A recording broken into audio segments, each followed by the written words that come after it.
It's Chloe. Niger Chloe. Hi y'all, it's your girl Niger Chloe here, and as you can see, I have my best friend with me, Kemi. Kemi, say hi to the people. So, like I told you guys in the last video, Kemi's going to join me today, and we are going to discuss the book, Rick Warren's A Purpose-Driven Life, and today we are covering section 2, which is purpose number 2 if you have the book, and it talks about being a part of God's family. And in that particular section, there's a total of like 7 parts, but we're only going to focus on the 3 that really kind of stood out to us. And the first one was form for God's family. The next is what matters most. And then the third is restoring broken fellowships. So, Kemi, you got a chance to glance at the book and form for God's family. Like, what stood out to you when you looked at it? Okay, so when it comes to the topic form for God's family, some of the things that stuck out to me the most was that God created us to be a part of his family. Created each and every single one of us to be his sons and daughters, and to be in the kingdom. Even though every human is not meant to be in the kingdom, but God created us that way. And some of the things that stuck out to me the most was that in the book it stated that God wants a family and he created you to be a part of it. And in order to be a part of God's family, you have to give your life to Christ. And so that's one of the steps that everyone who wants to be a part of his family needs to take. And so therefore, that is one of the things that will make you a part of the kingdom. It also talks about that the Bible talks about stories of God building a family, and he wants a family that will love him, honor him, and reign with him forever. Us into his own family by bringing us to himself through Jesus Christ. And this gave him great pleasure. So it's basically saying that God wants us to be a part of his family. It gives him great pleasure for us to be a part of the family, and that anyone can be a part of the family. So if you're out there and you're looking and you don't know what to do and how to become God's family, just say that you want to believe. Say that Jesus Christ is your Lord and Savior, and that you're ready to give your life to Christ, and therefore you'll be into the kingdom. And 2 particular verses that kind of stood on this section was John 15 verse 5, and it says, "I am the vine and you are my branches." So if you've ever seen a vine, it has so many different extensions of it, and they just all intertwine together. So that's pretty much God is the main vine, and we are the sources of him, and we intertwine together, and we all come from one source. And then another part was Christ makes us one body, connected to each other, and that's from Romans 12:15. So we are Christ, Jesus, like Kemi said, like God connected us with him through Jesus. So through Jesus, we're able to be connected to him and through everybody else, because he made the ultimate sacrifice for all of us. So through him, we're all connected. So that was basically what that particular section was about, what being formed for God's family is. So now we get to section 2, and it talks about what matters most. And in what matters most, sorry guys, we have to refer back because there was these sections were so in depth, but we wanted to just make sure we talk about the ones that stood out. So what matters most is all about life, is all about love, because God is love. And so Rick Warren was emphasizing on what matters most in this life is love. And it says in 1 Corinthians, "No matter what I say, what I believe, and what I do, I am bankrupt without love." What's your take on it, Kim? Basically, it's all about love. I mean, living in this world that, in order to build relationships and, even with strangers, the ultimate thing is giving love. I mean, you don't want anybody to come to you and be in such a negative or nasty way. I mean, everything is built on love. Customer service is built on love, respect. At the workplace, everything is built on love, with love in mind, even if the word love is not being used. Yeah. I think it's interchangeable with respect. What the book draw to me was that there was a quote that said, "The whole law can be summed up in this one command: love others as you love yourself." I basically agree with that. I would like to be treated as I would want to be treated, and I would want to treat others as I would like to be treated. So just making sure that we're spreading love, spreading positivity, and respect is the ultimate goal. And in order to have a family, like this section is about, family oriented, love has to be there.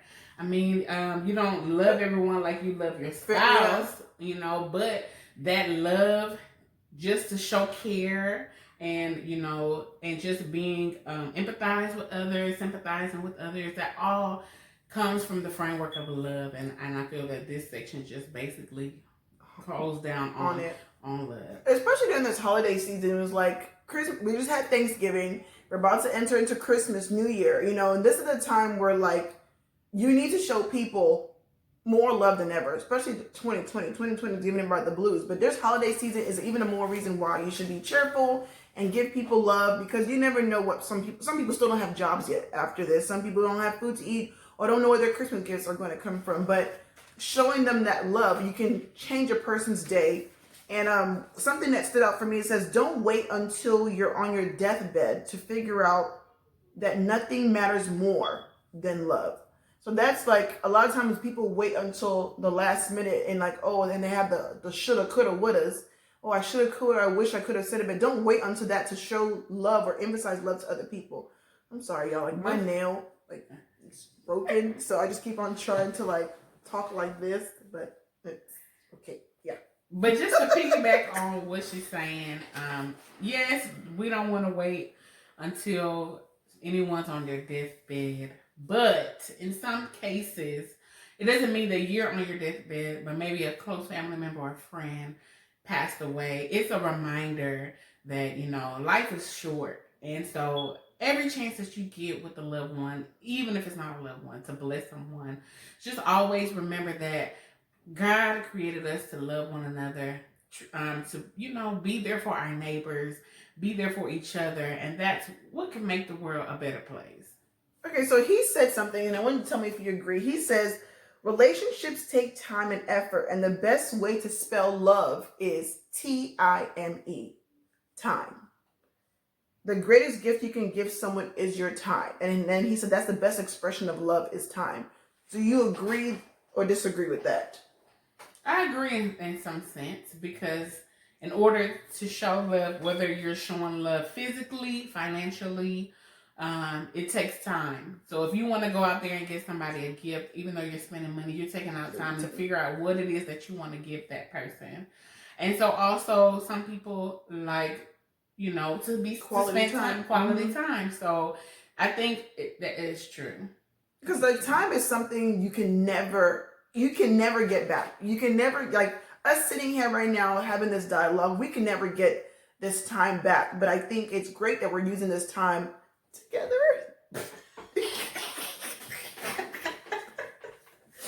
Using this time together, and we're talking about God and helping other people. But time is something, like I remember, I always tell people, especially like my younger cousins and stuff like that, when they're in the dating world, I'm like, people make time for what they think is important. That's the truth of it. If you think something is important, they will make time in relationships, especially ours, me, our priority to her. Okay, so last but not least, our final section is called Restoring Broken Fellowships. Now, this section to me was very, very controversial because I just didn't, there's just certain things that he said. It's called Restoring Broken Fellowship. This is day 20 in the book. It says relationships are always worth restoring. Is this one? Yeah. Because life is all about learning how to love. And it talks about different ways of how you can restore relationships. And I thought in this kind of section, well, go ahead, Kemi. What did you think about this section before I talk about how I thought Jesus was messy? Go ahead. Well, I totally agree. I feel like if we're going to talk about love and, families and treating everyone with love and care, it comes with resolving issues and restoring relationships. Now, that doesn't mean that every person that you may have offended or have offended you, you must become back BFFs or be back together in a marriage if the marriage is broken or anything. It doesn't really mean that. It just means that restoring what may have been broken, just so that there can be peace. Making sure that if you see somebody that you once knew on the side of the road and they were struggling and they needed help, being able to lend that hand. Or you can drive by and just... No. Being able to lend that hand and still be empathetic and sympathetic to them. I think that's what this chapter or section was all about. Just making sure that there's peace and everything, even though the relationship will never be the way it used to be, and you will never be in the type of a bond that you and that person may have had. But just knowing that there's understanding and peace, and you guys have left on in a way on good terms, so that if anything happens you never know. You never know what can happen in the future, and that person may be of help to you or someone in your family. And if you have all of those broken bridges and burnt whatever, it's just good to resolve things. Like, for example, this past weekend I went to a wedding and I saw somebody who, like, we grew up together. We were childhood friends. And I can't even remember why. I don't even know why she stopped talking to me. She just did. And I kid you not, the minute she saw me, she did... and purposely walked the other way. And I'm just like, to me, I was at the wedding, I had fun, and me and my cousins or like my family friends were just sitting there because she ignored all of us. It wasn't just me, but it was like, you're walking around with this grudge on your back and none of us know why, but we're all enjoying ourselves and everything. And you look like you smell poop, with the poop face. But yeah, just having that peace, to me, it's just knowing you're walking out and not having any grudges or anything. But it says peacemaking is one of the most important skills you can develop. But unfortunately, most of us were never taught how to resolve conflict. Were you taught how to resolve conflict? I have African parents. They never taught us how to resolve conflict. Be quiet. Just leave them. Ignore them. Exactly. That's all they tell you. Just don't mind them. They're jealous. Or they just say sorry. Sorry. When I resolve anything, just apologize, because they quote unquote don't want no drama, but that's not the right way to really resolve any issues. But before we started, like before we started recording, I was telling her, I was like, oh, Jesus was an instigator. He was because it says in here, it says Jesus, he's known as the Prince of Peace, but oftentimes he provoked situations. And I was like, oh, Jesus was an instigator. And she's like, no. Talk about that. I think Jesus was an instigator sometimes, because I don't think it is saying that her word is instigator, but the book is basically stating that if Jesus felt a kind of way or there was something that needed to be discussed, he was not afraid to speak up and speak out. So it's basically saying, don't be afraid to say something. If you feel like somebody offended you or done something to you, say something. Because a lot of times people offend people. Everybody is in a relationship or a friendship with someone, and you notice when things change. So instead of waiting for a long period of time or for the relationship to dwell or whatever, say something, talk about it, communicate. And that's one of the things I feel like in our society or our background that we're missing. We don't know how to communicate and take things head on. All right, so to round up, the book talks about how to restore relationship, and it goes through different steps that you can take to have conflict resolution. And we're just going to talk about, I'm going to mention and we'll talk about it briefly. But it says the first thing you should do, like Kemi says, no, she didn't say that, but the first thing it tells you to do is talk to God before talking to the person. I definitely agree with that, because I think one particular situation, I was in a relationship and I was heated. I was boiling. The devil on my shoulder was like, burn, burn, burn. But I, on the other hand, I prayed, I was like, God, I want to handle this calmly. Show me a different way. And I prayed, I slept. I didn't even act on it that night. I woke up in the next morning and I prayed about it, and things even shocked the person, because they were surprised, like, is this her? But I definitely agree, talking to God before talking to the person does make a huge difference. And also, when it comes to talking to God, make sure you are at your walk where you're able to understand and hear what God is telling you. You know, because sometimes we can talk to God and we don't hear anything and we go off our own intuition or, you know, what we think is what the next steps are. Sometimes you just have to keep praying and talking to God until God says move. So that's just my input on that.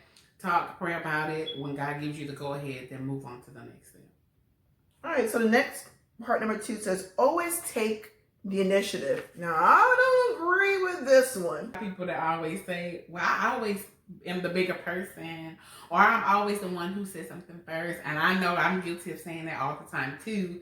But sometimes that's how we are created. I feel like God create people with certain things.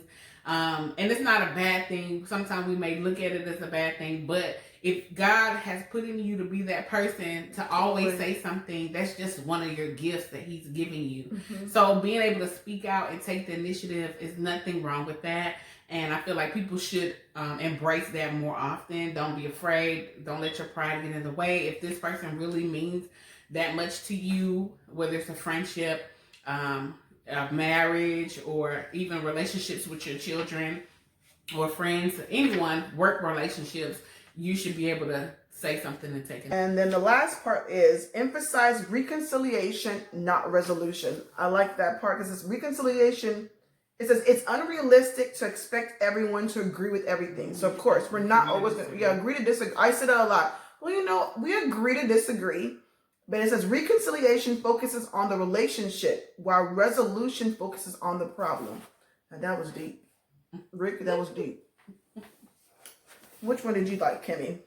I like the attack the problem and not the person. I feel like sometimes when we're trying to resolve something, we come off and very defensive, and sometimes we take it personally and feel like the person may be attacking us as a person, but it's not about us as a person. It may be something that we did or a behavior that we did, not really focusing on the behavior and feeling attacked. So I feel like that was very, very, very good. A very good valid point. Well, it says to ponder for this particular section, what they want you to ponder on is relationships are always worth restoring. The verse to remember, do everything possible on your part to live in peace with everybody. Romans 12:18. And then to kind of round off, who do you need to restore a broken relationship with today? So think about it. With everything that we said today, what section was your favorite? I like this last section, restoring broken relations, because I feel like it related. Yeah, she did pick it.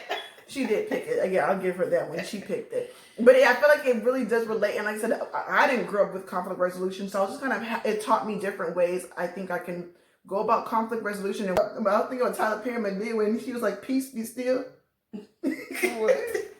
Hold your peace. Yeah, she had a pistol. It's like, hold your peace and let the Lord fight your battles. But yeah. Well, you guys, that's the end with Spirituali-Tea with your girl, Nigel Chloe, and my BFF, Kemi. We both have our tea. Mine's actually tea. I don't know about hers, but yes. So we'll see you guys next time. Thank you, Kemi, for joining us. Say bye to the people. No problem. God bless you guys. God bless you. Make sure you like and subscribe, click your notifications, and share with everybody. Toodles!